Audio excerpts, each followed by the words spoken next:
What's up, everybody? Welcome to Horror Reviews. Let's talk about 5 underrated horror films that are streaming on Paramount Plus right now as of June 1st, 2024 in the United States. These 5 films are streaming on Paramount Plus. So if you pay for that app, you can watch them today. These films are in no particular order except for the first film, which I do believe is the most underrated horror film on Paramount Plus. And I, for years, just felt like this movie hasn't gotten the love that it deserves. I don't understand why it doesn't get more attention, so stay tuned for that. In making these videos, I've noticed a severe lack of horror content on some of these streaming platforms. HBO Max is like slim pickings for horror films.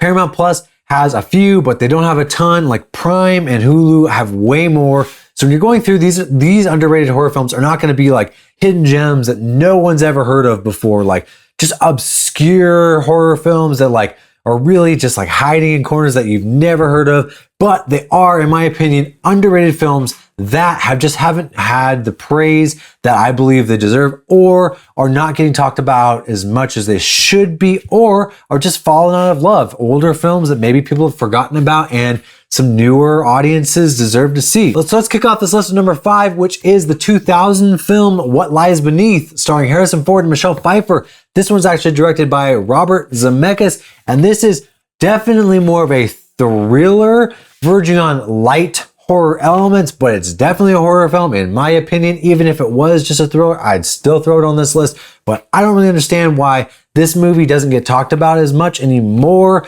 Now, it definitely has like a certain vibe to it, like a 2000s vibe. Again, directed by Robert Zemeckis, so he's not like your go-to person who when you think of horror, but I think there's a great performance by Michelle Pfeiffer in here, a great performance from Harrison Ford, who plays against type in this film. Also, there's just a really, really creepy and unsettling tone that this film has. And I haven't seen this movie in maybe, I don't want to know, maybe 15, 16 years until like a couple weeks ago I saw it again.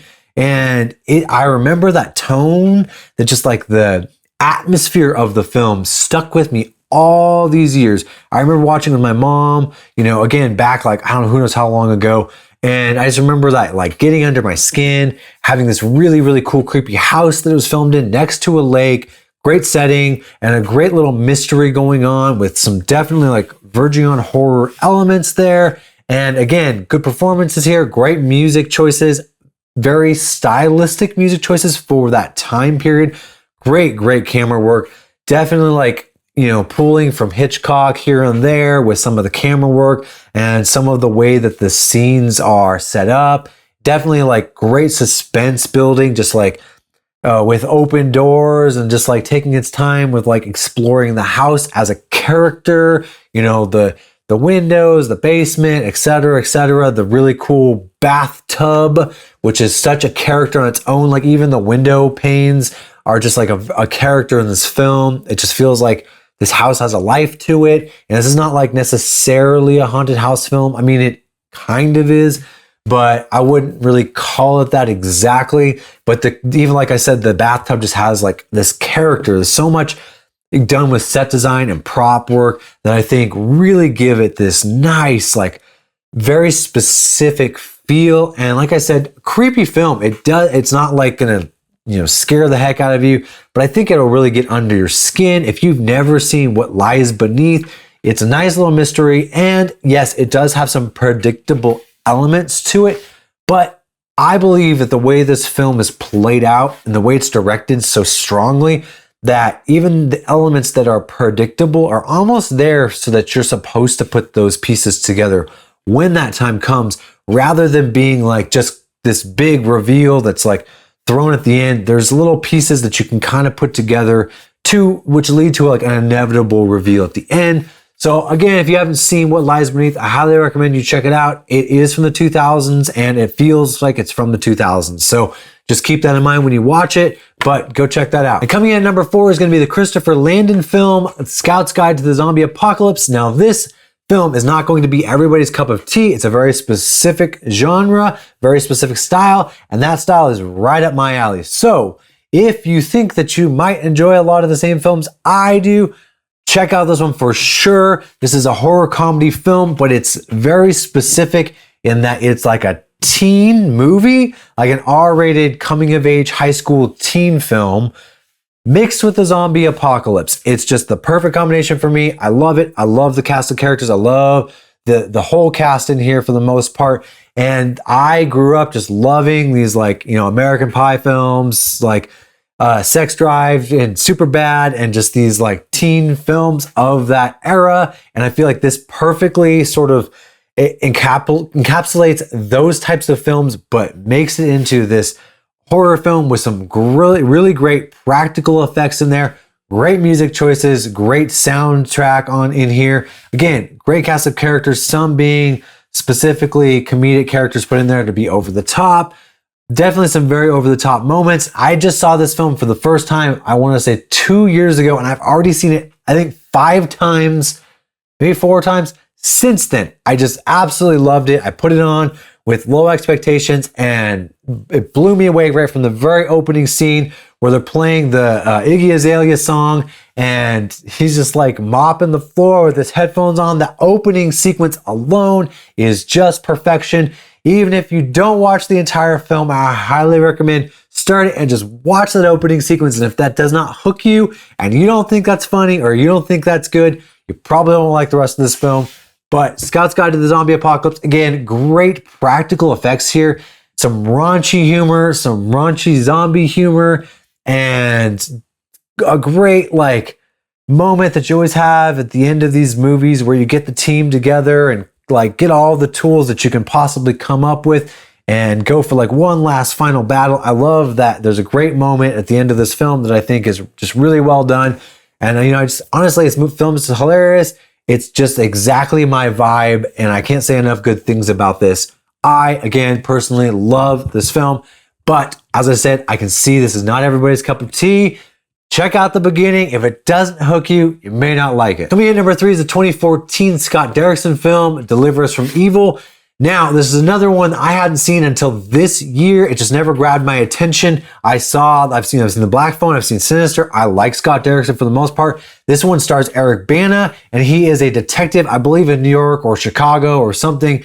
And he's following these, or investigating these cases of exorcisms and possessions as if he's like from more of a cop's perspective than like a priest who's going to exorcise these people who are possessed. So it's a very interesting take on a exorcism film. And I think that part is the most unique part. It's more of like a cop thriller, investigative thriller than it is an exorcist film. And it definitely plays out like that. Now, where this film, I think, fails is the exorcism part. It fails in being a really good exorcist film, in my opinion.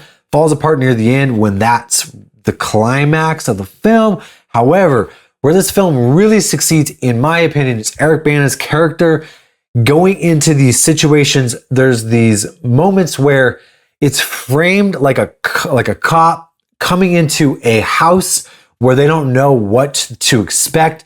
And it could be like a grungy house in the city, and there's like, you know, the rain's coming down, and it's like a domestic violence case or something like that, or some sort of thing where, you know, he could be walking into a really dangerous situation where they have guns, they have knives, he doesn't know exactly what he's in for. So he's investigating like an incident at the zoo in the middle of the night, looking for people who are like on drugs or drugged out. Again, on drugs. So like from his perspective, he's going into this as someone who's like mentally ill or crazy. And so that part of this film, I think, works really, really well. It comes at these exorcist moments or these possessions like from a very different angle, where you kind of put yourself in his shoes as just like, again, a police officer who doesn't really know what he's going into. And we're looking at these more like people. It's not your typical element where all the rest of the people are safe and just the possessed person is the person to worry about. We're coming in and we don't know what's going on. You know, it could be the boyfriend's also like abusive, or maybe the person is possessed, maybe they're not possessed, maybe it's a crack house, maybe like, you know, there could be a million things he's walking into. And so I think that adds to the tension, especially later on in the film when there's this basement scene that I think is just super tense. I was genuinely shocked at how much suspense was built up in this film because I just wasn't expecting it. So again, going in, knowing that this film kind of fails in certain parts, but I feel like exceeds really well in other parts, and knowing that don't go in expecting that like a true to form horror film. Go in expecting a cop thriller, procedural kind of investigative film that has some suspenseful moments, and keep that in your mind. And I think that you'll actually enjoy this film a lot more than maybe you thought that you would. And coming in at number 2 is the 2007 film Disturbia, starring Shia LaBeouf. And this film is just another one of those films. I remember I went to the theaters when it came out in 2007. I saw it, had no expectations at all. I loved it. This, again, is going to be one of those where it hits that like fine sweet spot in the middle where it does teen, coming of age, sort of, you know, trapped at home, doesn't know what to do, bored teenager, investigating a neighbor, sort of spying on the neighbor. Summer of '84, if you're a fan of that film, or you're a fan of those type of like mixing these teenage stories with these sort of investigating a murder or a mystery type things, then I think that you would like Disturbia if you haven't seen it. And this is one of those that came out and it seemed like it did nothing. No one really talked about it. A few people I talked to do really enjoy Disturbia, but you never really see it on lists. I never hear really anybody mention it. I think people consider it more of a thriller, and that's part of it. And yes, it is definitely more of a thriller film, but there are absolutely horror elements here. It definitely verges on a specific type of horror. I'm not going to say anymore really because I don't want to give too much away, but you know, and it's like there's not huge twists in here, but it is a nice little mystery thriller. And again, the best aspects for me, soundtrack.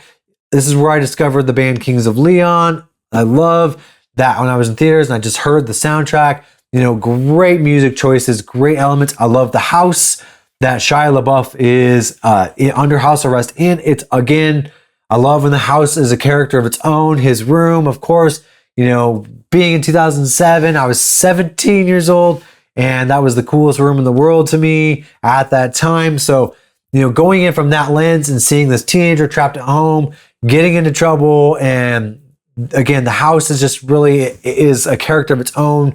You've got the neighbor next door who is a girl who he wants to be able to go see, but he's trapped at home. And then you mix in this little mystery that could be like, hey, he's bored at home. Is he making this stuff up? Yes, it definitely pulls from Rear Window and some other films.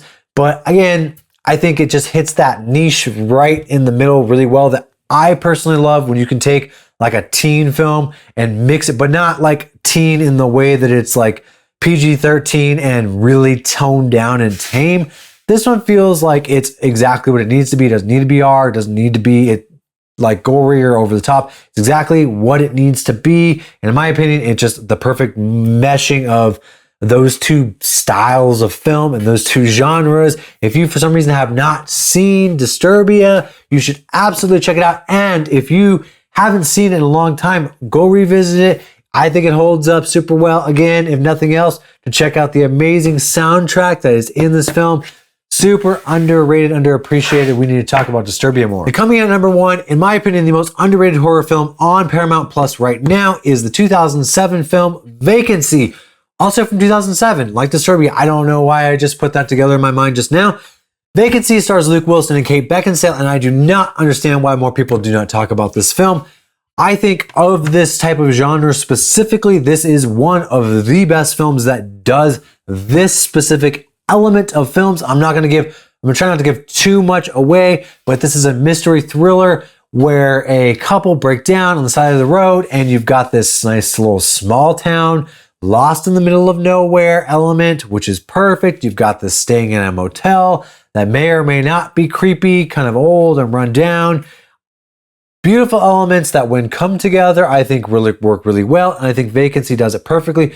I think you've got a great performance from Luke Wilson in here. I like Luke Wilson. And I think Kate Beckinsale is great in the character that she needs to be. She's kind of this like, this couples that are having issues and they're bickering. So she's kind of bickering. She's taking pills. She's kind of just checking out. There's a little bit of backstory I'm not going to exactly divulge right now between their relationship. But so for her character, I think she's great. Now, what Vacancy I think does really, really well, that a lot of films fail at, they try to do this very specific thing. And again, I'm trying not to give too much away, but Vacancy jumps right into the action. So, this couple is lost, and it doesn't waste a whole lot of time. They break down and you're really getting some character development, but you're really like right into the action. It doesn't waste time trying to like pretend that maybe this is not going on or maybe this is going on. It doesn't have one character leave and then someone knows about something, but then the character comes back and like in The Strangers and they go, no, that can't be true. It doesn't mess around trying to pretend that bad characters are good and good characters are bad. I mean, it toys with that element, but it doesn't do it in a way that's trying to like draw out the film. It's not trying to make you think maybe they're making stuff up. Once the characters in the film start to unfold this mystery of what's going on and figure out the situation that they're in, you also know. You're right there with them. It's not playing games with you.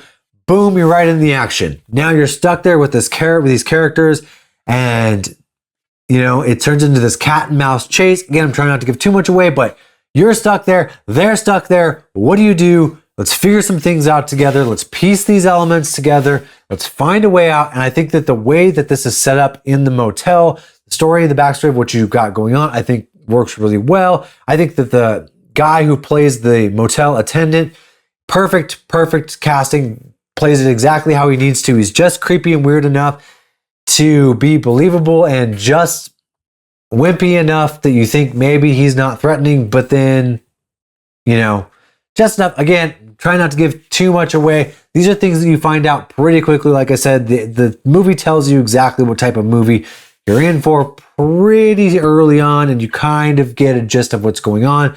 There's not some huge reveal at the end, and I like that. I like that you're just, again, putting together pieces of this story while the characters are putting together pieces of it. Vacancy has some very intense scenes, very intense chase sequences. And again, what this film does really well is I feel like it's really gritty and it's dirty, and Luke Wilson's sweaty and they're not prepared for this, and they're in this like grungy motel, and I just feel like it's dirty and it works and it's grungy, and there's just like these, elements where they kind of have to like knuckle up and get through it.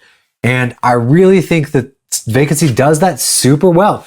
It's, again, very fast paced. It gets right into it. There's not many slow moments. I don't think that this film really slows down much at all. I think the pacing is excellent especially for this type of film. So if you haven't seen Vacancy, I highly recommend it.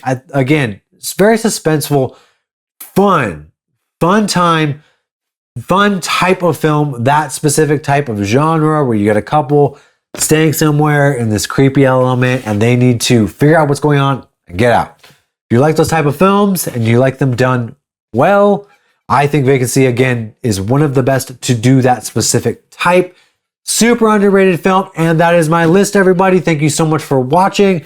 Let me know down below which ones you guys are going to check out first, which one piqued your attention, and if you've seen them, let me know what your favorites are down below. Thanks for watching, everybody. I appreciate it. Scared, I'm a big bad wolf. I never see the silver lining, only see the gold. I don't speak in caps, dog, everything bold. And I put that on myself, cause it's a life that I done chose. I said come through, you can see me on the west side. Now it's funny how they walking